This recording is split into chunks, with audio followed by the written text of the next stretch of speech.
So now you got a black pastor came out. He was like, I'm tired of this foolishness. Even with all the clips coming out proving how this fight began, they're still trying to stick to the narrative. The media, the way they portray black folks like wild animals going around just attacking white people randomly, that is not the truth.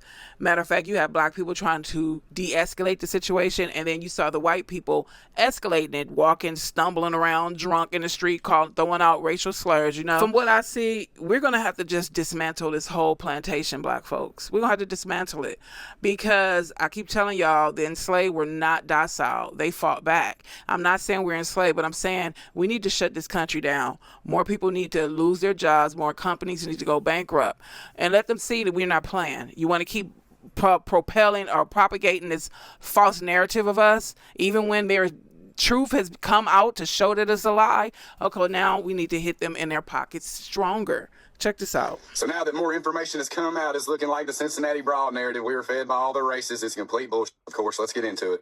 So what we were told was that this was a fight where some black folks were chasing down and beating white people because they're white. That's what we've been told this whole time by these people. And now that more video evidence is coming out, it's very obvious that they cut the very beginning of the fight that shows it was a mutual fight. Then it gets broken up.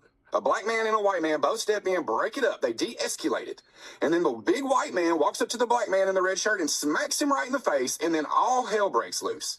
Today, for the first time from the official government podium, leaders like Pastor Damon Lynch acknowledged more detail about what allegedly happened between these two men. Two combatants, one black, one white. The black man steps in, breaks it up. The white guy re-engages, slaps, not the black man that he had just squared up with, but slaps another black man. And nobody's asking, why didn't he just walk away? He asked a valid question, and I bet you some are just sitting around scratching their head like, duh, I don't know. Because they're supposed to be civilized, right? They make sure to say we're uncivilized by saying, you live in a civilized society. Some people can debate that. Unfortunately, I ran into this channel of this hardcore racist chick.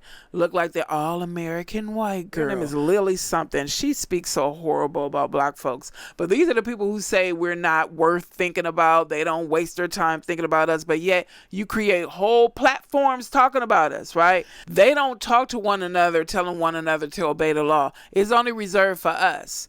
But yet they constantly show that they don't acknowledge and don't obey the law all the time. You notice how pissed they get when black folks like, you know what, you're not going to beat us like we're in shackles, and black folks had an upper hand. You wonder how would it have been if it was the other way around. Would they be so pissed?